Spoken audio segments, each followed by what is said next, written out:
to our generation, the one hid behind social media, filters, comparison, and impossible standards.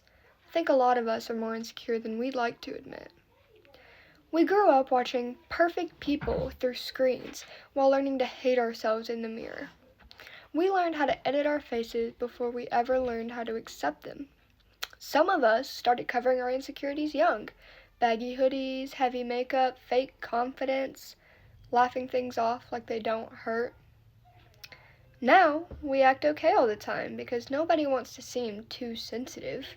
Deep down, we're just exhausted. Exhausted from comparing ourselves to everyone. Exhausted from wondering if we're attractive enough, skinny enough, funny enough, interesting enough. Exhausted from staring at ourselves for too long and only seeing flaws. Our generation deletes pictures if they don't get enough likes. We overthink messages for hours. We hear one rude comment and remember it for years. We say, "I'm fine," because explaining it feels impossible.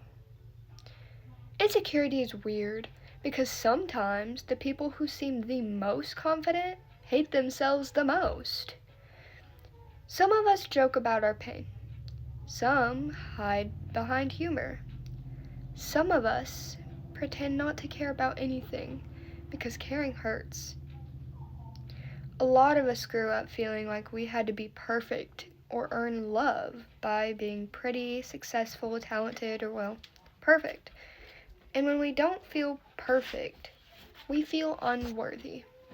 But just maybe we were never meant to live like this. Maybe we weren't supposed to spend our years picking apart our faces in the front camera. Maybe we weren't supposed to feel ugly just because we don't look filtered in real life. Maybe we weren't supposed to be so insecure so young. The truth is, we're criticizing things no one else sees. And one day, our generation will realize we wasted so much time being cruel to ourselves. We'll look back at pictures and wonder why we never felt like enough. So if you're like me, if you overthink, overcompare, even overcare, remember you're not alone in that feeling. We are a generation trying to heal while living in a world that profits off our insecurities. And surviving that every day is harder than people think.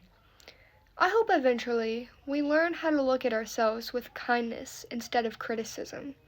I hope we stop measuring our worth through screens and opinions.